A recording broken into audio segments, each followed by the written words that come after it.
Երեկ Ադրբեջան է հասել ռուսական զենքի և նորագույն ռազմական տեխնիկայի նոր խմբաքանակ։ Զենքն ու ռազմական տեխնիկան Ռուսաստանը մատակարարել է Ադրբեջանին այդ երկու երկրների միջև ռազմատեխնիկական համագործակցության մասին ավելի վաղ ստորագրված համաձայնագրի շրջանակներում։ Այս մասին Ադրբեջանի պաշտպանության նախարարության տարածած հաղորդագրության վրա հղում անելով գրել էր ռուսական և ադրբեջանական մամուլը։ Զենք ու ռազմական տեխնիկան Ադրբեջան է հասել ծովային ճանապարհով, թե հատկապես ինչ տեխնիկայի մասին է խոսքը Ադրբեջանի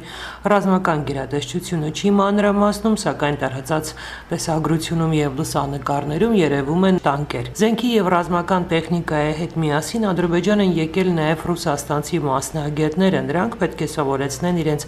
ադրբեջանցի գործընկերներին, թե ինչպես օգտագործել է այդ զենքն ու տեխնիկան։ Հիշեցնեմ, Ադրբեջանը ռուսական զենք ակտիվ սկսել է գնել 2000 թվականների սկզբից։ 2003-ին Մոսկվան և Բաքուն կնքել էին ռազմատեխնիկական համագործակցության մասին համաձայնագիր, որի շրջանակներում այնուհետ ստորագրվել են զենքի մասին բազմաթիվ պայմանագրեր։ Ամենախոշոր գործարքը Ադրբեջանը կնքել էր Ռուսաստանի հետ 2010-ին, որի շրջանակներում Բաքուն շուրջ 4 միլիարդ դոլարի զենք ու ռազմական տեխնիկա էր գնել Մոսկվայից, այդ թվում նաև 100